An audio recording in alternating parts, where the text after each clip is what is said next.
बिस्मिल्लाहिर्रहमानिर्रहीम, अस्सलाम वालेकुम। तालिबान नुमाइंदे के तौर पर दुनिया भर के मीडिया से राब्ते में रहने वाले ज़बीहुल्लाह मुजाहिद पहली मर्तबा काबुल में सारी दुनिया के सामने आ गए हैं। तालिबान तर्जुमान ज़बीहुल्लाह मुजाहिद ने अहम तरीन प्रेस कॉन्फ्रेंस में बड़े बड़े ऐलानात किए हैं। पहली मर्तबा मंजर आम पर आने के बाद ज़बीहुल्लाह मुजाहिद ने ऐलान किया कि अफगानिस्तान के अवाम को मुबारकबाद पेश करता हूँ। आज़ादी अफगान कौम का हक था और 20 साल बाद उसे हासिल किया गया। अब अफगानिस्तान आज़ाद है, आलमी बरादरी हमसे डायरेक्ट बात करे। उनका कहना था कि काबुल में तमाम गैर मुल्की सफारतखानों को मुकम्मल तहफ़्फ़ुज़ देंगे। तमाम गैर मुल्कियों की हिफाजत हमारी जिम्मेदारी है, इसमें गफलत नहीं बरतेंगे। ज़बीहुल्लाह मुजाहिद ने वाज़ेह किया है कि तमाम हमसाया ममालिक को हम यकीन दिलाते हैं अफगान सरजमीन किसी के खिलाफ इस्तेमाल नहीं होगी। पाकिस्तान, चीन, रूस के साथ अच्छे ताल्लुकात हैं, लेकिन हम किसी ब्लॉक का हिस्सा नहीं हैं।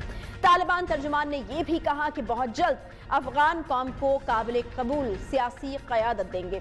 तालिबान ने तमाम मुखालफिन के लिए आम मुआफ़ी का ऐलान भी कर दिया है। तर्जुमान तालिबान का कहना था कि किसी से कोई इंतकाम नहीं लिया जाएगा। एयरपोर्ट्स पर मौजूद तमाम शहरी घरों को वापस लौट जाएं। तालिबान की अजीम फतह पर अल्लाह का शुक्र अदा करते हैं। ये लड़ाई अफगान अवाम से नहीं, एक सुपर पावर से थी जिसे भगा दिया। तर्जुमान तालिबान ने कहा कि ख़वातीन को वो तमाम हकूक़ मिलेंगे जो कि इस्लाम ने दिए हैं। ख़वातीन हमारे मुआशरे का एक अहम हिस्सा हैं, उन्हें काम करने की इजाज़त होगी। ख़वातीन को वोट डालने का पूरा हक भी मिलेगा।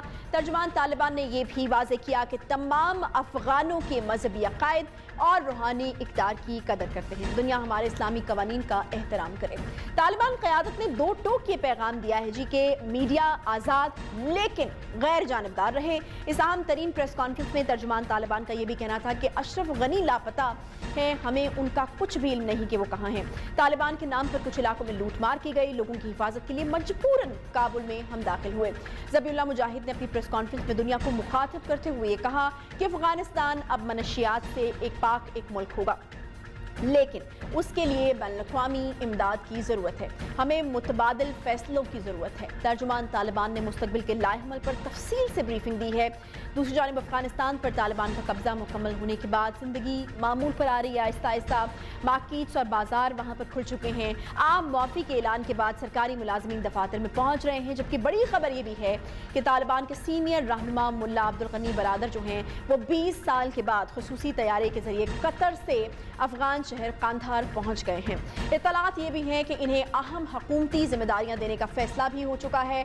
मुल्ला अब्दुल गनी तालिबान के साबिक अमीर मुल्ला उमर के करीबी साथियों में शुमार होते हैं। आलमी बरादरी इस पेशरफ्त को कैसे देख रही है, इस हवाले से आपको बताते चलें कि चीन और रूस के बाद अमेरिका ने भी तालिबान को तस्लीम करने का जो दिया है, जो दे दिया है, जो कि एक बड़ी खबर है। इस हवाले से तर्जुमान अमेरिकी दफ्तर ख़ारिजा का एक अहम बयान सामने आया है जिसमें उनका कहना था कि बुनियादी इंसानी हकूक़ का तहफ़्फ़ुज़ करने वाली अफ़गान हुकूमत का साथ दे सकते हैं। पाकिस्तान ने भी अफगानिस्तान की सूरत हाल पर अपना मौक़िफ़ जो है उसको वाज़ेह किया है। ऐलान किया गया है कि तनहा कोई फैसला नहीं करेंगे। इस हवाले से दोस्त ममालिक के साथ राब्ते में हैं। अफगानिस्तान में पल पल बदलती हुई सूरत हाल पर वज़ीर-ए-आज़म के आलमी रहनुमाओं से राब्ते जो हैं वो भी तेज़ हो चुके हैं। इस हवाले से वज़ीर-ए-आज़म इमरान खान की जर्मन चांसलर, तुर्क सदर और बरतानवी वज़ीर-ए-आज़म बोरिस जॉनसन से टेलीफोनिक गुफ्तगू भी हुई है जिसमें आइंदा की सूरत हाल पर जो है वो तबादला ख्याल किया गया है। वज़ीर-ए-आज़म ने वाज़ेह किया है कि पाकिस्तान एक मुस्तहकम और पुरअमन अफगानिस्तान चाहता है। अफगानिस्तान में अमन का पाकिस्तान से ज़्यादा कोई भी मुल्क ख्वाहिशमंद नहीं है। आज इस सारी पेशरफ्त के ऊपर हम बात करेंगे। अफगानिस्तान की सूरत हाल पर बहुत सारे सवालात उठ रहे हैं। अब जब मुल्ला अब्दुल गनी बरादर कंधार पहुँच चुके हैं, दूसरी जानिब अमीरुल्लाह साले जो हैं वो खुद को सदर करार दे रहे हैं, तो खाना जंगी के खदशात तो नहीं पैदा हो जाएंगे? ये भी एक बड़ा सवाल है जो कि उनके दावे के बाद अब उठ रहा है। अफगानिस्तान में क्या होने जा रहा है, इसी पर हम बात करेंगे। और अमरीकी सदर की जानिब से अशरफ गनी और अफगान फोर्सेस को मौजूदा हालात का जिम्मेदार करार देने के हवाले से भी बात करेंगे। और एक बड़ा अहम नुक्ता जो कि अमरीकी सदर ने उठाया, उन्होंने कहा कि अगर अफगान फ़ौजें नहीं लड़ना चाहती थी, फोर्सेज नहीं लड़ना चाहती थी, तो अमरीकी फोर्सेज या अमेरिका क्या कर सकता है? तो ये भी एक बहुत बड़ा सवाल है कि आखिर वो क्यों नहीं लड़ना चाहते थे, वो अपना काम क्यों नहीं करना चाहते थे और वो अपने मुल्क के लिए क्यों नहीं लड़ना चाहते थे। ब्रिगेडियर रिटायर्ड फारूक हमीद साहब हमारे साथ मौजूद हैं, दिफाई तज्ज़ियाकार हैं, उनसे हम इस सारी सूरत हाल के ऊपर जो हैं वो बात करेंगे। बहुत शुक्रिया ब्रिगेडियर साहब प्रोग्राम में ज्वाइन करने के लिए। ब्रिगेडियर साहब, ये तर्जुमान तालिबान ज़बीहुल्लाह मुजाहिद की बहुत ही अहम प्रेस कॉन्फ्रेंस, मुझे ये बताइएगा कि पूरी दुनिया ने इसको टेलीकास्ट किया है, बहुत से सवालात थे, तनाव था, खदशात थे, क्या लगता है आपको दूर हो गए हैं? क्या तालिबान जो हैं वो बदल गए हैं, काफ़ी हद तक चीज़ें क्लियर हो गई हैं, या फिर आपको लगता है कि नहीं अभी कहने में और करने में शायद फ़र्क है, अभी हमें शायद वेट एंड वॉच की पॉलिसी पर रहना पड़ेगा और शायद वक्त बताएगा कि तालिबान बदले हैं नहीं? बिस्मिल्लाहिर्रहमानिर्रहीम, बहुत शुक्रिया प्रोग्राम में दावत दी। पहला तो मैं ये कहूँगा कि बिल्कुल ये वो तालिबान नहीं है जो 90s के तालिबान हमने पहले देखे थे। और पहली बात, उस वक्त ह्यूमन राइट्स वायलेशन और ये तमाम चीज़ों पे इंटरनेशनल कम्युनिटी को बहुत तहफ़्फ़ुज़ात थे, और बड़े चंद ममालिक ने, शायद Pakistan was the first one to recognise them. अभी सूरत हाल डिफरेंट है। देखिए, आज उनकी जो प्रेस कॉन्फ्रेंस हुई है वो मैंने भी सुनी है। उन्होंने तमाम वो बातें की हैं जो कि इंटरनेशनल कम्युनिटी सुनना चाहती थी और जो कि इंटरनेशनल कम्युनिटी उनसे अपना एक्सपेक्ट करती है, जो एक्सपेक्टेशंस हैं, और इंक्लूडिंग पाकिस्तान।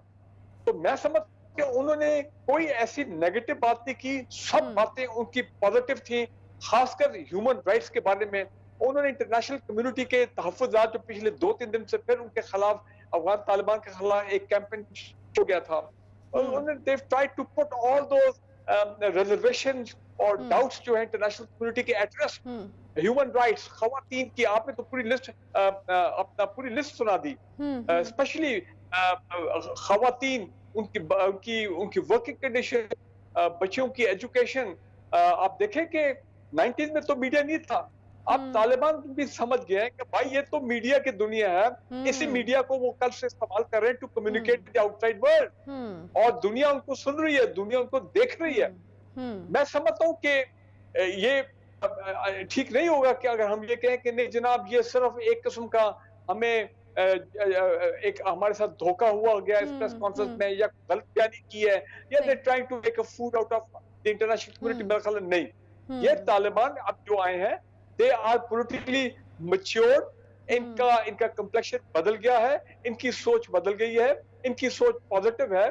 और एक चीज जो आपने मेरे ख्याल में मिस कर गई वो ये, उन्होंने कहा, और इसके मैं समझता हूं पाकिस्तान को, हमें, और पाकिस्तान, चीन, रूस सब जो है उनको बड़ी इत्मीनान होगा सुन के। ये पिछले 2 दिन से बार बार वो इस बात का याद कर रहे हैं कि हमारी सरजमीन पे कोई फॉरेन दहशतगर्द ग्रुप, को मिलिटेंट ग्रुप नहीं होगा, और ना हमारी सरजमीन से। नहीं, बड़ी इंपॉर्टेंट स्टेटमेंट है, बिल्कुल बड़ी इंपॉर्टेंट स्टेटमेंट है, और बिल्कुल हमने शामिल भी की थी। अच्छा, मुझे ये एक चीज़ बताइएगा ब्रिगेडियर साहब कि एक तरफ मुल्ला अब्दुल गनी जो हैं वो 20 साल के बाद पहुंच गए हैं कंधार, और जिस तरह से उन्होंने प्रेस कॉन्फ्रेंस की और जिस तरीके से वो ओन कर रहे हैं सारे मुल्क को, और जो वो इंटरनेशनल कम्युनिटी के साथ एक राब्ते की बात करें। दूसरी तरफ एक और चीज़ है कि अमरुल्लाह साले जो हैं वो ये दावा कर रहे हैं कि अब चूंकि अशरफ गनी साहब चले गए हैं तो कानूनी तौर पर वो अफगानिस्तान के सदर हैं। तो ये सिर्फ दावा ही है, या आपको लगता है कि इससे कुछ सूरत हाल गड़बड़ हो सकती है, खाना जंगी जैसी किसी चीज के इम्कानात हो सकते हैं? देखें, अभी भी अफगानिस्तान में बड़ी तादाद में प्रो इंडियन, आप कहें प्रो अमेरिकन, और ऐसे लोग जो हैं वो मौजूद हैं। तालिबान ने खुद कल कहा है कि उनके अफगान इंटेलिजेंस NDS में की कोशिश है कि किसी तरह अफरा तफरी क्रिएट किया जाए, डिस्टेबलाइज किया जाए अफगानिस्तान को, और उन्होंने कहा कि NDS के लोग जो हैं वो हमारे खिलाफ ये अपना डिसइंफॉर्मेशन और गलत बयानी, ये तमाम चीजें कर रहे हैं। तो therefore I am not surprise कि कुछ ऐसे अनासर अभी भी होंगे जो नहीं चाहेंगे कि अफगान तालिबान आगे जाके कामयाब हो। वो चाहेंगे, इंक्लूडिंग इंडिया स्पेशली, कि यहाँ पे मामला डिस्टेबलाइज हो, इनको गैर मुस्तहकम किया जाए, ये अपने पैरों पे खड़े ना हो सके, और अफगानिस्तान के अंदर फिर कोई कन्फ्रंटेशन वाले हालात खराब किए जाए, ताकि इंटरनेशनल कम्युनिटी जो है पे दबाव पड़े, यूनाइटेड नेशन सिक्योरिटी काउंसिल, वो तमाम कुव्वतें जो पिछले अफगानिस्तान में अपने पंजे जमा के बैठे बिल्कुल वेल इंटरेस्ट थे, उनको कोई मौका मिल जाए कि हाँ जी फिर एक नेगेटिव सूरत हाल पैदा करने की कोशिश करें अफगान तालिबान के लिए। यानी तो ये یہ گڑبڑ جو ہے وہ افغانستان میں ہو سکتی ہے, ابھی بھی اس کے امکانات کو بالکل رد نہیں کیا جا سکتا. اچھا, اس ساری صورتحال میں امریکہ کا موقف بہت اہم, جو بائیڈن صاحب نے جو کل بات کی ہے میڈیا سے, جو پریس کانفرنس کی ہے, بڑی امپورٹنٹ ہے وہ, اور انہوں نے جو باتیں کی ہیں اس میں انہوں نے یہی کہا کہ جو ہے وہ سارا ملبہ ہم نے دیکھا کہ سابق صدر اشرف غنی پر انہوں نے ڈالا. ایک دفعہ بلکہ سن لیتے ہیں میرا خیال ہے بریگیڈیئر صاحب کہ انہوں نے کہا کیا تھا, پھر واپس آ کر اسی پر میں آپ سے سوال کرتی ہوں. اچھا بریگیڈیئر صاحب, ایک تو اپنے فیصلے کو بالکل درست فیصلہ کہتے ہیں, ایک یہ میں آپ سے جاننا چاہوں گی کہ ان کا موقف کس حد تک درست ہے. دوسرا یہ بڑی امپورٹنٹ سٹیٹمنٹ ان کی کہ وہ کہتے ہیں کہ اگر افغان فورسز اپنے لیے نہیں لڑنا چاہتی تھی تو پھر امریکہ یا امریکی فورسز جو ہیں وہ کیا کر سکتی تھی. تو یہ بھی ایک بڑا سوال ہے کہ آخر افغان فورسز کیوں نہیں لڑنا چاہتی تھی. دیکھیں, یہ پریزیڈنٹ جو بائیڈن کی تقریر ایک ہاری ہوئی فوج, ایک ہاری ہوئی قوم, ایک ہاری ہوئی سپر پاور کا جو صدر ہے, یہ وہ والی سپیچ ہے. آپ نظر آ رہا ہے کہ ان کے پاس اب کوئی جواب نہیں ہے, وہ ایک جسٹیفیکیشن دینے کی کوشش کر رہے ہیں لوگوں کو. امریکہ وہ ڈومیسٹک اوپینین جو ہے, جو ابھی تک خلاف ان کے ہو گیا ہے کہ جناب ہم نے 20 سال میں 108 ارب ڈالر لگا دیے افغان نیشنل آرمی پہ, ان کو ٹرین کیا, ان کو اکوپ کیا, اور ہم خود 20 سال سے رہے, اربوں ڈالر اور خربوں ڈالر لگ گئے افغانستان کی اپنا گورننس کے لیے اور اوور آل ان کے کی سپورٹ میں. تو 20 سال کے بعد پہلے بھی طالبان گئے تھے اور پھر طالبان 20 سال, تو مطلب یہ کہ کیا ہوا 20 سال کے بعد واپس طالبان اور بیک ان پاور. تو یہ تو ایکچولی وہاں پہ ڈومیسٹک. اچھا, ایک اور امپورٹنٹ اس میں چیز ہے بریگیڈیئر صاحب, ایک اور امپورٹنٹ چیز ہے, ایک اور اسٹیٹمنٹ دے کر جو امریکی صدر اپنے عوام کو شاید تسلی دلانے کی کوشش کر رہے ہیں, خود کو بھی دلا رہے ہیں. وہ کہہ رہے ہیں کہ شاید چین اور روس تو چاہیں گے کہ امریکہ وہاں پر موجود رہے اور جو ہے وہ مزید ڈالرز کو خرچ کرے. تو یہ بڑی انٹرسٹنگ اسٹیٹمنٹ تھی ان کی. نہیں, یہ میں اس اسٹیٹمنٹ کو اتنی امپورٹنس نہیں دیتا ہوں کہ چین اور روس جو ہے, دیکھیں ان کی کولڈ وار تو چل رہی ہے, امریکہ کی اور کولڈ وار چل رہی ہے چین اور روس کے ساتھ ایٹ دیٹ لیول. میرا خیال اس میں کوئی اتنی میں اہمیت اہمیت کی بات نہیں کر رہی, میں کہہ رہی ہوں کہ شاید خود کو تسلی دینے کی کوشش کی جا رہی ہے, اپنی عوام کو تسلی دینے کی کوشش کی جا رہی ہے. ابھی یہی ہو رہا ہے کا ایک جواز. جی, اپنے آپ کو خود کو تسلی دے رہے. دیکھیں, افغان آرمی کو انہوں نے ٹرین اور اکوپ تو کر دیا, لیکن افغان آرمی کا جو ایک پورا رینک سٹرکچر ہوتا ہے, ان کی آرگنائزیشن ہوتی ہے, ان کی موٹیویشن ہوتی ہے, ان کی اپنا مورل ویلیوز ہوتی ہیں, یہ تمام چیزیں ایک کمٹمنٹ ہوتی ہے, commitment to fight for the country. وہ جب وہ لیڈرشپ جو ہے وہی بھاگ گئی 24 گھنٹے میں, جب کابل کے دروازے پہ پہنچ گئی اپنے طالبان, تو اس فوج نے خاک لڑنا ہے. تو کہنے کا مطلب ہے کہ ان کو تو بڑی تکلیف ہو گئی ہے کہ everything has gone down the drain, اور ان کو نظر کیا آ رہا ہے کہ ظاہری بات ہے اس طرح کی جو ان کی انوالومنٹ تھی افغانستان میں اب وہ نہیں ہو سکتی. کابل کا ایئرپورٹ بے شک ابھی ان کے پاس کنٹرول اور سیکورٹی کا, لیکن وہ 5000 فوجی ہیں, لیکن چند دنوں بعد آپ دیکھیں گے جب وہ ایویکویشن مکمل ہو جائیں گی, اگر انہوں نے ڈیلے بھی کیا ایویکویشن کو, تو طالبان کو کہیں گے جناب بڑی مہربانی اب آپ جائیں, کابل کی سیکورٹی, ایئرپورٹ کی سیکورٹی اب آپ ہمارے حوالے کریں. سو لہذا یہ لاسٹ دا وار, اور اس کی وجہ سے اب آپ دیکھیں یہ جو ایک ویڈیو ہے جو ہم نے دیکھی ہے, میں کہتا ہوں 100 سال تک یہ ویڈیو دکھائی جائے گی. پہلے ہم دیکھتے تھے ساؤتھ ویتنام میں جب یہ بھاگے تھے وہاں سے, تو کیسا اخیلا ہیلی کاپٹر نے وہاں سے ٹیک آف کیا تھا, اور جو لوگ سیڑھیوں پہ اندر آنے کی کوشش کر رہے تھے ان کو سیڑھیوں کو نکال کر ان کو گرا دیا گیا, ان کو چھوڑ کے چلے گئے. یہ ان کی روایت ہے. یہاں پہ بھی یہ جہاد والی جو بھی آپ ویڈیو دکھا رہے ہیں, میں کہتا ہوں ساری عمر لیکن ایک اہم سوال یہاں پہ بریگیڈیئر صاحب, بالکل ساری عمر اس کو یاد رکھیں گے, لیکن ایک بڑا اہم سوال یہاں پر یہ بھی ہے نا کہ کیا اس سوال کا جواب جو ہے وہ دنیا کو مل سکے گا. ٹھیک ہے, ہم نے بہت باتیں کی کہ حیران ہیں, پریشان ہیں, اتنی جلدی کیسے ہو گیا, کوئی کیوں فوجی کیوں نہیں لڑے افغانستان کے لیے, کیوں انہوں نے کوشش نہیں کی, اور یہ کس طرح سے طالبان نے جو ہے یہ کر لیا. ساری دنیا پریشان اور حیران تو ہے, لیکن اس سوال کا جواب جو ہے وہ ہے کیا. کہیں ماموں تو نہیں بنا دیا گیا, واقعی افغانیوں نے مل کر امریکہ کو ایئر فورس کھڑی کر دی, فوج کو ٹریننگ دے دی, پیسوں بے شمار ڈالرز جو ہے وہ وہاں سے آئے, ٹریننگ دی گئی, سب کچھ ہوا, لیکن پھر کیوں نہیں لڑے افغان فوجی. دیکھیں, افغان فوجی اس لیے لڑے, میں آپ کو کہا کہ وہ ان کی وہ جو ایک فائبر ہوتا ہے, ایک the will to fight, morale to fight, اور ایک جو پورا اسٹرکچر ہوتا ہے وہ یہ بنانے میں ناکام رہے امریکی. مجھے آج جنرل راحیل شریف یاد آ گئے. جنرل راحیل شریف جب آرمی چیف تھا, انہوں نے افغان گورنمنٹ کو کہا تھا हम आपका एक इन्फेंट्री ब्रिगेड इक्विप करके ट्रेन करने को तैयार हैं, और अगर कभी हम उनके एक अफगान इन्फेंट्री ब्रिगेड तैयार कर देते, मैं बात करता हूँ ट्रेन करते, जिस तरह पाकिस्तान फौज की रवायत है ट्रेनिंग की, मोरल की, और ये तमाम चीजें, डिसिप्लिन वगैरह, तो मैं कहता हूँ कि उनको पता लग जाता है कि फौज की ट्रेनिंग जो है वो कैसे की जाती है। My point is this, now they have only to blame themselves, और ये हीले बहाने ढूंढेंगे, लेकिन इंपॉर्टेंट चीज ये है कि अफगान तालिबान के लिए कि अब उन्होंने जो है वो इंक्लूसिव गवर्नमेंट, कि उन्होंने खुद भी इंडिया दे दिया है कि वो अपने माजी के दुश्मनों के साथ भी गवर्नमेंट में बैठने को तैयार है, वो सियासतदानों को भी लेके आएंगे, और वो तमाम मज़ाहिब उन लोगों का भी रिस्पेक्ट करेंगे।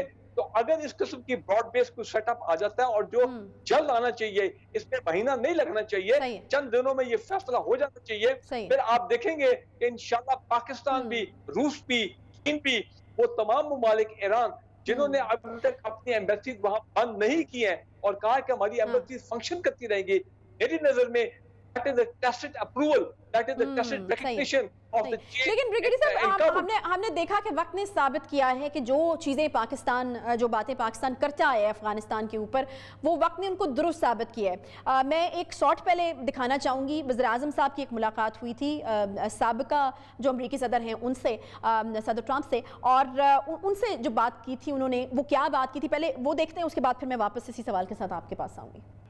जंग हल नहीं है, और पाकिस्तान ये बार बार जो है वो ब्रिगेडियर साहब कहता रहा, और फिर इवेंचुअली जो है अमेरिका ने भी ये मान ही लिया कि जंग जो है वो इसका हल नहीं है। पाकिस्तान का बड़ा अहम इसमें रोल रहा है, और अभी हम देख रहे हैं कि वज़ीर आज़म की जर्मन चांसलर, बरतानवी वज़ीर आज़म, तुर्क सदर, इन सब से जो हैं वो राब्ते हुए हैं। तो पाकिस्तान का रोल मुस्तकबिल में कितना अहम देख रहे हैं आप? देखिए, मैं तो लॉन्ग टर्म में जब ये अफगान गवर्नमेंट बन जाएगी और हमारे रिकग्निशन वो तमाम मामला हो जाएंगे, मैं तो बहुत क्लोज कोऑर्डिनेशन देख रहा हूँ between Pakistan and the Taliban.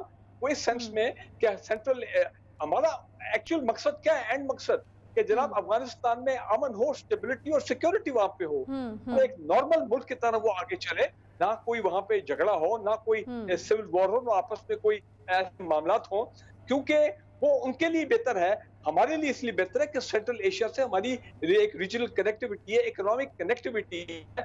रूस और चीन भी चाहते हैं कि अफगानिस्तान स्टेबल हो, ताकि ये बेल्ट रोड इनिशिएटिव जो चीन का एक बड़ा फ्लैगशिप प्रोजेक्ट है, जिसमें वो चाहते हैं कि अफगानिस्तान जो है वो भी इन्वॉल्व हो। तो लिहाजा हम सब चाहते हैं, Iran, all neighbours of Afghanistan and the central Asian state, हम ऑल वांट कि Afghanistan should now be peaceful, it should be at peace with itself, और जो इकोनॉमी के, इकोनॉमिक कनेक्टिविटी के जो थमरात हैं, जो फायदे अवाम को मिले, उनकी क्वालिटी बेहतर हो, उनकी जिंदगी बेहतर हो, वो पॉवर्टी से निकले। तो मैं तो लॉन्ग, और अगर वहां से जो पूरी उम्मीद है कि इंशाल्लाह तहरीक तालिबान, ये पीटीएम, इस किस्म के जिनको माजी में ये अशरफ गनी साहब डबल गेम खेल के उनको सपोर्ट करते थे इंडियंस के साथ मिलकर, अफगान इंटेलिजेंस के सारे, वो चीजें जब गेम खत्म हो जाएंगी, मुझे पूरी उम्मीद है आप देखेंगे पाकिस्तान अफगानिस्तान में पूरी काबिलियत है कि हम we can enter into strategic partnership agreement, जिस तरह हम चीन के साथ है, जिस तरह हमारे रूस के साथ ताल्लुकात बेहतर हो रहे हैं। तो मैं तो बहुत इसको मेरा तो विजन है कि इंशाल्लाह ये तब्दीली देखें, ये आप मैं तब्दीली की याद आ गया है इमरान खान साहब का मैं रेफरेंस देते हुए कि आप देखें, कभी हम सोच सकते थे कि तालिबान आएंगे, और आपका भी मीडिया से ताल्लुक है, मैं भी कितने सालों से मीडिया के साथ मुंसलिक हूँ, मुझे बड़ी खुशी हुई जब मैंने खवातीन रिपोर्टर्स को काबुल की स्ट्रीट्स पे देखा, मैंने जब आज उनके एक एंकर को तालिबान के साथ इंटरव्यू करते हुए देखा, उसने बेशक उन्होंने हिजाब पहना था, बिल्कुल ठीक है, अगर वो तालिबान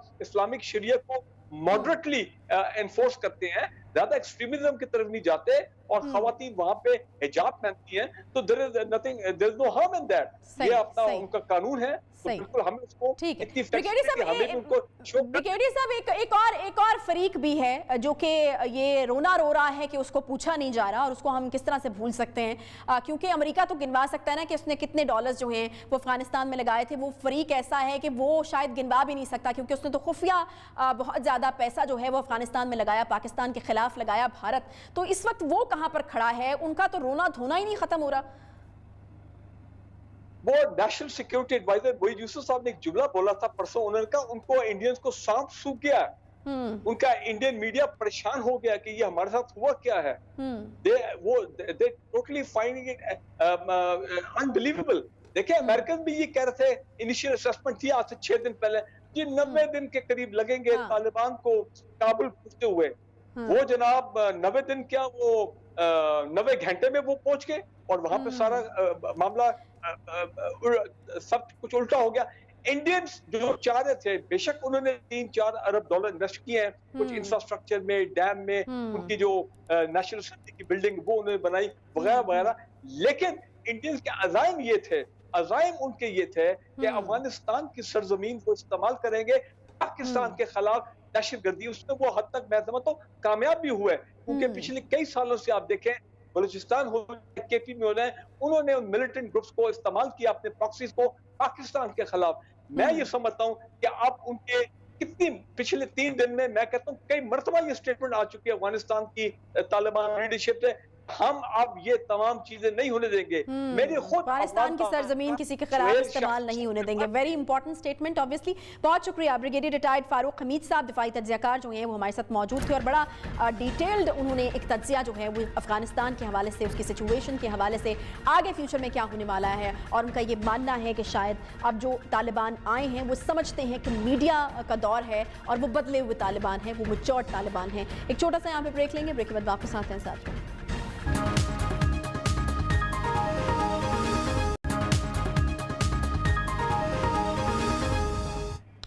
इलेक्ट्रॉनिक वोटिंग मशीन बन गई जी। इलेक्शन कमीशन को डेमो भी दे दिया गया। इलेक्ट्रॉनिक वोटिंग मशीन पर इलेक्शन कमीशन को मुतमईन भी कर दिया। 2023 के इलेक्शन टेक्नोलॉजी के इस्तेमाल से होंगे तब्दीली। सरकार ने इंतखाबात के अमल में तब्दीली के नए तरीकाकार को तैयार कर लिया है। वफाकी वजीर साइंस एंड टेक्नोलॉजी ने इलेक्शन कमीशन को इलेक्ट्रॉनिक वोटिंग मशीन को ब्रीफिंग के बाद मीडिया से गुफ्तगू करते हुए कहा है कि 75 सवालात के तसल्ली बख्श जवाब दिए हैं। अपोजिशन मुखालफत बराए मुखालफत की बजाय हक़ाइक़ पर बात करें। 2023 के जो इंतखाबात हैं टेक्नोलॉजी की मदद से ही होंगे। ज़िमनी और बल्दियाती इलेक्शन में वोटिंग मशीन का ट्रायल होगा, जिसके बाद इलेक्ट्रॉनिक वोटिंग मशीन के डेमो पर इलेक्शन कमीशन ने एलामिया जारी कर दिया है। चीफ इलेक्शन कमिश्नर ने यह कहा है कि इलेक्शन में टेक्नोलॉजी का इस्तेमाल होना चाहिए, ऐसी टेक्नोलॉजी जिस पर तमाम स्टेक होल्डर्स वोटर्स का एतमाद हो। इलेक्शन कमीशन ने वोटिंग मशीन का जायजा लेने के लिए कमेटी भी बना दी है। कमेटी तकनीकी पहलुओं का जायजा लेकर रिपोर्ट पेश करेगी। चीफ इलेक्शन कमिश्नर ने इख्तिताम में इस बात का इंदिया दिया है जी कि इलेक्शन कमीशन असूली तौर पर इस टेक्नोलॉजी के इस्तेमाल के हक में है, लेकिन तमाम पहलुओं का जायजा लेना जरूरी है ताकि जो टेक्नोलॉजी इस्तेमाल की जाए वो ज़मीनी हक़ाइक़ को सामने रखते हुए हो और सबसे बड़ी बात कि तमाम स्टेक होल्डर्स और वोटर्स का एतमाद हो। चीफ इलेक्शन कमिश्नर के बयान से ये बात वाज़ेह हो चुकी है कि election commission electronic voting machine के इस्तेमाल के हक में है, लेकिन क्या कानूनी तौर पर इलेक्ट्रॉनिक वोटिंग मशीन का इस्तेमाल मुमकिन है? इसी इलेक्ट्रॉनिक वोटिंग मशीन के डेमो के बाद मुल्क की सबसे बड़ी अपोजिशन जमात मुस्लिम लीग नून ने इलेक्ट्रॉनिक वोटिंग मशीनों की मुखालफत कर दी है। मुस्लिम लीग नून के मरकजी रहनुमा शाहिद खान अब्बासी ने लीगी रहनुमा एहसन इकबाल और मरीम औरंगजेब के हमरा मीडिया से गुफ्तगू करते हुए कहा कि इलेक्ट्रॉनिक वोटिंग मशीनें इलेक्शन चोरी करने का एक नया जरिया या तरीका है। इन्हें कोई उठा कर ले गया तो कहाँ से ढूंढेंगे? जिस इंतखाबी तरमीम के जरिए इलेक्शन एक्ट 2017 का सेक्शन 103 इलेक्शन कमीशन को आम इंतखाबात के लिए इलेक्ट्रॉनिक वोटिंग मशीन खरीदने की इजाजत देता है, लेकिन इलेक्शन कमीशन ने हुकूमत की जानिब से पेश करदा नकात में से 28 को मुतसादिम करार दिया था। वफाकी वजीर फवाद चौधरी ने भी कहा था कि इलेक्शन कमीशन ने 36 शराइत सामने रखकर कहा कि अगर कोई मशीन इन 36 शराइत को पूरा करती है तो वो इलेक्शन में इस्तेमाल की जा सकती है। हम जो नई टेक्नोलॉजी लाए हैं वो इलेक्शन कमीशन की तमाम शराइत को पूरा करती है, लेकिन क्या इलेक्शन कमीशन कानून साजी के बिना इस मशीन का इस्तेमाल करने का अहल है? इसी पर हम बात करेंगे। हमारे साथ मौजूद हैं जी फिलडेट के सरबरा अहमद बिलाल महबूब साहब। अहमद बिलाल महबूब साहब, बहुत शुक्रिया शो में ज्वाइन करने के लिए। सबसे पहला सवाल यही है कि क्या इलेक्शन कमीशन जो है वो कानून साजी किए बगैर मशीन के इस्तेमाल करने का अहल हो सकता है?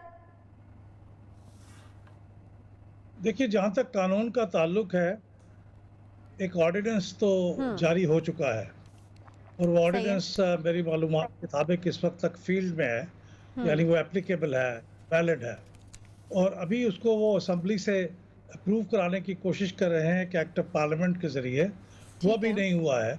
मेरे ख्याल में इलेक्ट्रॉनिक वोटिंग मशीन या किसी भी इंतखाबी इस्लाहात अमल दरामद उस वक्त तक शायद प्रैक्टिकल नहीं होगी और मुनासिब भी नहीं होगी जब तक उसको एक मुतफ़िका किस्म के एक्ट ऑफ पार्लियामेंट के जरिए ना किया जाए। آرڈیننس کے ذریعے یہ کرنا بالکل غیر مناسب ہوگا، کیونکہ یہ الیکٹرانک ووٹنگ مشین آخر آپ کس لیے استعمال کر رہے ہیں؟ ایگزیکٹلی پرائم منسٹر عمران یہ کہہ چکے ہیں وہ اس لیے استعمال کر رہے ہیں کہ نتائج پہ کل کوئی انگلی نہ اٹھا سکے اور سب کا اتفاق ہو۔ تو اگر الیکٹرانک ووٹنگ مشین پہ اتفاق نہیں ہو رہا تو پھر کل کو اس کے ذریعے سے نتائج پہ اتفاق کیسے ہوگا؟ اس لیے بہت ضروری ہے کہ اس کا اتفاق رائے اپوزیشن کے ساتھ ہو۔ اور دیکھیے یہ جو تاثر حکومت کی طرف سے دیا گیا آج کی میٹنگ کے بعد کہ الیکشن کمیشن نے اسے ویلکم بھی کیا اور اس سے ایگری بھی کیا، الیکشن کمیشن کا جو اپنا پریس ریلیز ہے اس کا تاثر بالکل مختلف ہے۔ اچھا، انہوں نے تو اس کا جائزہ لینے کے لیے انہوں نے کہا کہ ہم نے کئی سوالات بھی کیے اور خدشات کا اظہار بھی کیا، اچھا، اور پھر اس کا جائزہ لینے کے لیے کمیٹی بنا دی۔ تو ابھی یہ معاملہ قبل اس کے کہ یہ الیکشن کمیشن اس کے لیے تیار ہو، اس کے اوپر کافی مراحل میرے خیال میں طے ہونے ہیں۔ صحیح ہے۔ اچھا مجھے یہ بتائے گا احمد بلال صاحب، کیا اگر پرسنلی میں آپ کی رائے لینا چاہوں تو آپ کو کیا لگتا ہے کہ آخر کون سی ایسی وجوہات ہیں اس کے پیچھے جس کی وجہ سے اپوزیشن جو ہے وہ کسی طور بھی اس ووٹنگ مشین کے حق میں نہیں ہے اور ان کو لگتا ہے کہ یہ الیکشن چوری کرنے کا ایک نیا طریقہ ہے؟ اور اگر یہی رائے ان کی برقرار رہتی ہے تو پھر تو میرا نہیں خیال کہ جیسا کہ آپ نے بھی کہا کہ کیوں کر رہے ہیں، اسی لیے کر رہے ہیں نا تاکہ کل کو سوالات نہ اٹھیں۔ تو اگر وہ اس کو چوری کرنے کا نیا طریقہ کہتے ہیں تو پھر تو سوالات اٹھیں گے ہی اٹھیں گے۔ وجوہات کیا ہیں اس کے پیچھے؟ اس کی میرے خیال میں ایک تو وجہ وہ سیاست ہے جس کے تحت دونوں پارٹیاں، اپوزیشن کی پارٹیاں اور حکومت، یہ دونوں کے درمیان ایک بہت ہی تناؤ ہے، بڑا ایکسٹریم لیول کی کنفرنٹیشن ہے اور ایک دوسرے کے خلاف وہ بہت تند و تیز زبان استعمال کرتے رہے ہیں، اس کے خلاف جسمانی تشدد تک نوبت آ جاتی ہے پارلیمنٹ کے اجلاس میں۔ تو ایک تو اسٹیٹ آف ریلیشنز ہے، کس تعلقات کی نوعیت کیا ہے۔ دوسری بات یہ ہے کہ یہ اس کے بارے میں حکومت غالباً بہت جلدی یہ کام کرنا چاہ رہی ہے، یہ 2 سال کے اندر کرنے کا کام نہیں ہے۔ ہندوستان میں یہ 22 سال ہوا تھا، 22 سال میں ٹیکنالوجی کو ڈیولپ کرنے پہ خرچ نہیں ہوئے تھے، وہ اس لیے خرچ ہوئے تھے کہ بتدریج کریں، گریجولی، پہلے ایک کانسٹیچوئنسی میں، پھر 2 کانسٹیچوئنسیز میں، پھر ایک پروونشل اسمبلی میں، پھر آہستہ آہستہ 22 سال کے بعد وہ لوک سبھا میں آئے۔ تو اس کو حکومت اپوزیشن یہ سمجھ رہی ہے کہ گورنمنٹ شاید کوئی اس کے پاس کوئی طریقہ ہے ریگنگ کا ایفیشینٹلی، ان کو پڑ رہا ہے اس تیزی سے، تو اس کو بہت آہستہ آہستہ کرنا چاہیے تاکہ اعتماد بھی بحال ہو۔ نہیں تو یہ احمد بلال صاحب، یہ جو الیکشن کمیشن نے کہا ہے یہ اسی کانٹیکس میں کہا ہے کہ زمینی حقائق کا جائزہ لینا ہوگا، تو کن پوائنٹس پر جو ہے وہ الیکشن کمیشن نے اس مشین کو پرکھے گا؟ دیکھیے پہلی بات تو یہ ہے کہ الیکشن کمیشن اس کے اوپر اپنی ٹیکنیکل ٹیم کی رائے لے گا، پھر اس کے بعد اس کو ٹیسٹ کرے گا اور کافی ٹیسٹ کرنا پڑے گا، اور ٹیسٹ کے بعد جو رپورٹیں آئیں گی اس کی بنیاد پہ فیصلہ ہوگا کہ کیا الیکٹرانک ووٹنگ مشین استعمال کرنا فیزیبل ہے نہیں۔ اس کے بعد نوبت آئے گی کہ پھر وہ الیکٹرانک ووٹنگ مشین کو پروکیور کرنے کے لیے کوئی ٹینڈر وغیرہ بنائیں۔ یہ سارے کام میں 2 سال میں کرنا ممکن نہیں ہے، پارشلی تو ہو سکتا ہے اور شاید کچھ حصوں میں آپ کر لیں، لیکن اگر آپ یہ کہیں کہ 2023 کے انتخابات میں یہ پورے انتخابات میں استعمال ہو جائے تو مجھے یہ پریکٹیکل نہیں لگتا۔ ایون اس کی پروکیورمنٹ ممکن نہیں ہے، اس کی پھر ٹریننگ کرنی ہوگی، اس کی سٹورج بنانی ہوگی، اور پھر سب سے بڑی بات یہ ہے کہ اپوزیشن کو آن بورڈ لینا ہوگا۔ یہ سارا کام 2 سال میں مجھے ہوتا دکھائی نہیں دیتا۔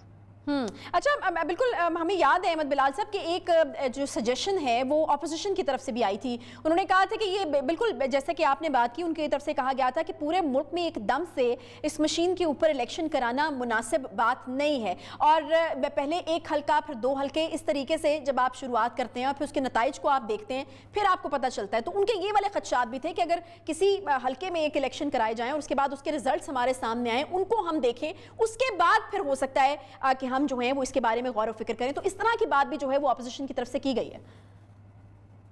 بالکل درست بات ہے، اور اس کو ان خدشات کو تقویت اس طرح ملتی ہے کہ آپ دیکھیے 2017 کا جو الیکشنز ایکٹ تھا اس کے اندر الیکشن کمیشن کو یہی کہا گیا تھا کہ آپ تجرباتی بنیاد پر کچھ حلقوں کے اندر بائی الیکشنز میں الیکٹرانک ووٹنگ مشین کا استعمال کریں اور پھر یہ ہمیں پارلیمنٹ کو بتائیں کہ اس کا کیا تجربہ کیسا رہا۔ تو الیکشن کمیشن نے ان کا استعمال کیا، کوئی 100-150 کے قریب انہوں نے الیکٹرانک ووٹنگ مشینیں بازار سے خریدی، پروکیور کی، اور پھر ان کا استعمال کیا اور اس کے اوپر رپورٹ بنائی۔ رپورٹ اب پارلیمنٹ کے سامنے ہے، لیکن میں بہت حیران ہوں کہ وہ پارلیمنٹ کے اندر اس کو ڈیبیٹ کرنا ہی نہیں چاہتے, وہ کر ہی نہیں رہے. اتنی مدت 2019 کو رپورٹ پیش ہوئی تھی, اور اب یہ دیکھیے کہ 2-3 سال ہونے کو آئے ہیں, تو اس کو پہلے ڈیبیٹ کرنا چاہیے تاکہ پتہ چلے کہ لاسٹ ٹائم اس کے استعمال سے کیا نتائج اخذ کیے تھے الیکشن کمیشن, اس سے پہلے کہ ہم ایک نئی تجربہ شروع کر دیں تو پرانے تجربے سے اور ایک نئی کنٹروورسی میں پڑ جائیں. بہت شکریہ احمد بلال. محبوب صاحب, ڈیبیٹ نہیں کرنا چاہ رہی جی حکومت, اور یہ بڑا نیگیٹو پوائنٹ ہے, کیونکہ یہ کرنا کیوں ہے؟ یہ کرنا اس لیے کہ تاکہ کوئی الیکشن کے اوپر انگلی نہ اٹھا سکے. لیکن اگر جو اپوزیشن ہے وہی مطمئن نہیں ہوگی, یا اس کو ڈیبیٹ کا حصہ نہیں بنایا جائے گا, یا اس کو ڈیبیٹ میں شامل نہیں کیا جائے گا, تو پھر انگلیاں بھی اٹھیں گی اور میرے خیال میں الیکشن پھر سے متنازع ہو جائے گا, تو اس پوری ایکسرسائز کا شاید کوئی فائدہ ہی نہ رہے. تو یہ بہت ضروری ہے کہ اپوزیشن کو جو ہے وہ اعتماد میں لیا جائے, ایک پروسیجر یا پروسیس جو ہے اس کو فالو کیا جائے. ایک چھوٹا سا بریک کے بعد واپس آتے ہیں ساتھ میں.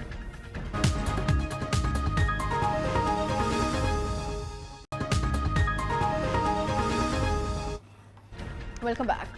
سینٹ کی قائمہ کمیٹی قانون و انصاف نے جنسی زیادتی کے مرتکب مجرم کو سزائے موت اور کیمیکل کیسٹریشن یعنی نامرد بنانے کی سزائیں دینے سے متعلق کرمنل لا ترمیمی بل منظور کر لیا ہے. بل کے تحت مجرم کو مرنے تک اپنی باقی زندگی قید میں گزارنے کی سزا یا عمر قید اور جرمانے نامرد بنانے کی سزا سنائی جا سکے گی. اس سے قبل قومی اسمبلی کی قائمہ کمیٹی قانون و انصاف نے 2020 کرمنل لا ترمیمی بل منظور کیا تھا.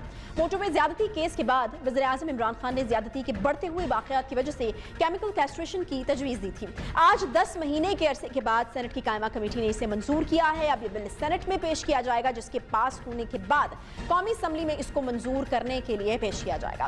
بل پاس ہوگا یا نہیں, لیکن اہم بات یہ ہے کہ اس سے قبل سینکڑوں ایسے قوانین موجود ہیں جن کے تحت ریپ کے مجرمان کو سخت سے سخت سزائیں دی جا سکتی ہیں.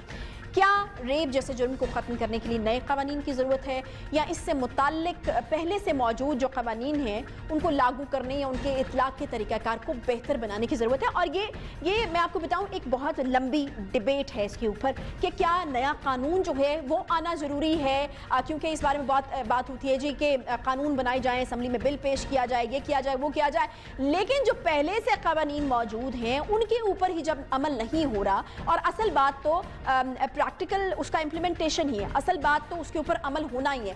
اگر جو اس کے اوپر عمل نہیں ہوگا تو پہلے سے جو اتنے بل موجود ہیں ان کے اوپر آ کر ایک اور جو ہے آپ بل پاس کرا لیں گے یا ایک اور نیا قانون بنوا لیں گے, تو میرے خیال میں اس کا کوئی فائدہ جو ہے وہ ہونے والا نہیں ہے. اس سے اور بہت امپورٹنٹ چیزیں جو ہیں وہ یہ ہیں کہ پہلے سے جو بل موجود ہیں ان کو دیکھا جائے, ان کو جو ہے امپلیمنٹ کروایا جائے, لوگوں کو اس کی اویئرنیس دی جائے, لوگوں کو یہ پتہ ہو کہ اس طرح کی سزائیں جو ہیں وہ موجود ہیں. سزا کا ایک خوف بھی لوگوں کے اندر ہونا بہت ضروری ہے, یا لوگوں کو جو ہے وہ اس کی اویئرنیس ہونا بھی ضروری ہے. اگر لوگوں کو پتہ ہی نہیں ہوگا کہ اگر وہ یہ جرم کریں گے تو اس کی سزا یہ ہو سکتی ہے, یا ان کے ذہن میں یہ چیز ہوگی کہ سزا ان کو مل کر ہی رہنی ہے, تو تب تک تو وہ گناہ جو ہے یا وہ جرم جو ہے وہ بالکل نہیں روکا جا سکتا, چاہے جتنے مرضی آپ جو ہے وہ قانون بنا لیں. لوگوں تک ان کا ایکسیس یا لوگوں تک ان کی جو سمجھ بوجھ ہے وہ ہونا بھی بہت زیادہ ضروری ہے جی کہ قانون میں یہ چیز موجود ہے اور اس کے مطابق جو ہے ہمیں یہ سزا جو ہے وہ مل سکتی ہے. ہمیں بالکل پتہ ہے کہ جب وزیر اعظم صاحب نے یہ بات کی تھی اور یہ چیزیں ہمارے سامنے آئی تھیں, کیسٹریشن کے حوالے سے بٹی ہوئی جو ہیں وہ اس کے اوپر رائے تھی. کچھ لوگوں نے اس کو بہت زیادہ ویلکم کیا تھا, کچھ لوگوں نے اس کی مخالفت جو ہے وہ بھی کی تھی. بہرحال ابھی میں آپ کو بتاؤں کہ یہ سینٹ میں اب جائے گا, کیونکہ جو کمیٹی ہے کابینہ کی انہوں نے تو اس کی جو ہے وہ منظوری دے دی ہے, لیکن اب سینٹ میں یہ بل جائے گا اور اس کے بعد پھر ہم دیکھیں گے کہ یہ جو ہے وہ قانون کا حصہ بن جائے گا. لیکن بحث جو وہ ہے وہ وہی ہے کہ آخر امپلیمنٹیشن جو ہے وہ زیادہ ضروری ہے, یا پھر نئے سے نیا جو آپ قانون ہے وہ بناتے چلے جائیں گے, اس کا کوئی فائدہ ہوگا. بیرسٹر وقاص ابریز خان ہمارے ساتھ موجود ہیں جی, ماہر قانون ہیں. بہت شکریہ بیرسٹر صاحب شو میں جوائن کرنے کے لیے. اچھا بیرسٹر صاحب, سوال میرا وہی ہے کہ اس سے قبل بھی پھانسی کے حوالے سے بل موجود ہے جو کہ پاس نہیں ہو سکا. اس کے علاوہ بہت سی مثالیں ہیں, جیسے زینب بل ہے, اینٹی ریپ آرڈیننس ہے 2020 کا, جبکہ ریپ کے حوالے سے پی پی سی کے تحت جو ہے ریپ کی سزائے موت ہے. کیا اس ایک اور بل کے پاس ہونے کے بعد کوئی فرق پڑے گا اگر پریکٹیکل امپلیمنٹیشن ہی نہیں ہے تو؟ دیکھیں عائشہ, جیسے کہ آپ نے پہلے ہی وہ تمام لاز کا تذکرہ کر دیا جو پہلے سے موجود ہیں پاکستان کے اندر, جس کے اندر سزائے موت کا بھی پنشمنٹ موجود ہے, اور اس کے علاوہ جو اینٹی ریپ آرڈیننس 2020 ہے اور زینب بل 2020 ہے اس کے اندر بھی रेप का जो मुजरिम है, जो कि कोर्ट ऑफ लॉ जब उसे कन्विक्ट करती है तो कोर्ट के पास बतौर सजा के तौर पे उसे सजाए मौत देने के लिए प्रोविजन मौजूद है। जो सेक्शन 376 है पाकिस्तान पिनल कोड का, वो भी 160 साल पहले बना दिया गया, जो प्री पार्टीशन लॉ है और पाकिस्तान में अभी तक राइजुल वक्त है। लेकिन असल मसला आता है कवानीन की इन्फोर्समेंट का। आज जो कानून बनाया गया, आपको याद होगा कि जब मोटरवे केस का देशनाक पहलू इस कौम के सामने आया तो उस वक्त प्राइम मिनिस्टर ने नेशनली और इंटरनेशनली मीडिया पे बैठ के ये बात की थी कि पाकिस्तान के अंदर जो है हम कोशिश करेंगे कि केमिकल कैस्ट्रेशन का जो कानून है वो अप्रूव करवाएं और ऐसे मुल्जिमान की केमिकल कैस्ट्रेशन करें कि जो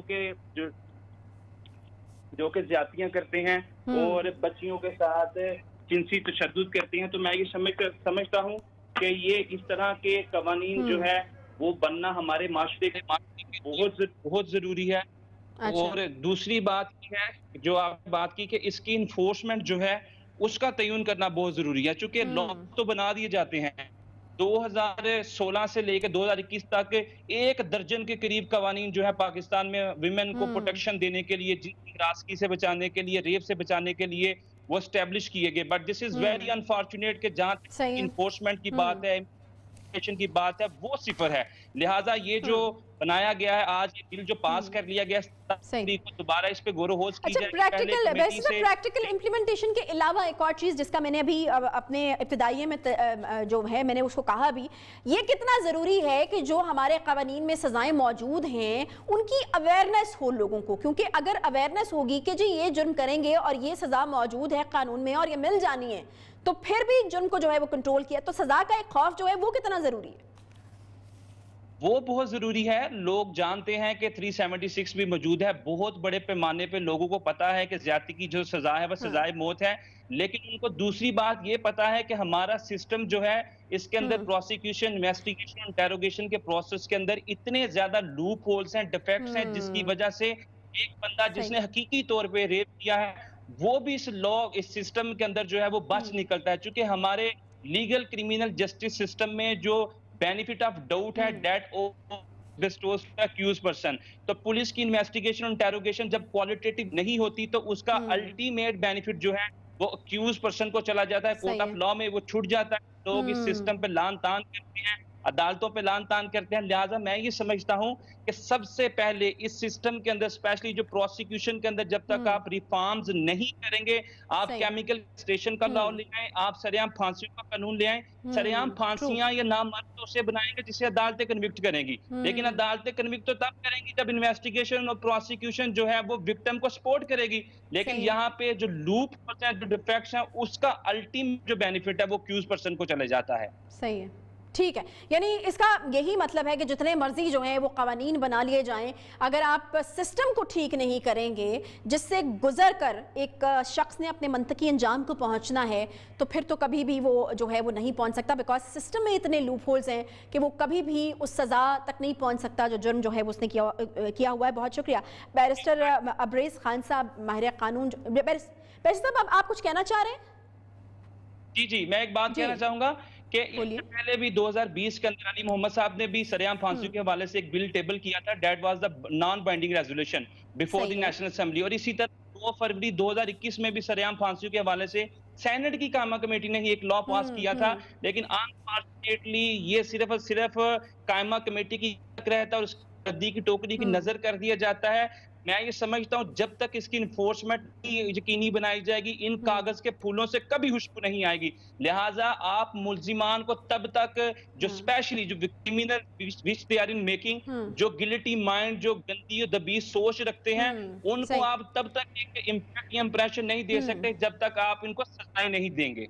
सही। अच्छा बैरिस्टर साहब, एक और चीज़ मुझे बताएगा, क्योंकि आपको भी इल्म होगा कि जब कैस्ट्रेशन के हवाले से बात हुई थी या इसको इनिशिएट करने की बात खान साहब ने की थी, तो बड़ी मुखालफत भी इस पर जो है वो सामने आई थी। तो हम यकीनन वो पहला मुल्क नहीं है जिसने जो है वो इस तरह की सज़ा को तजवीज़ किया है। दुनिया में यकीनन और दीगर ममालिक भी होंगे जो कि इसकी प्रैक्टिस कर रहे होंगे, आप बता सकते हैं हमें?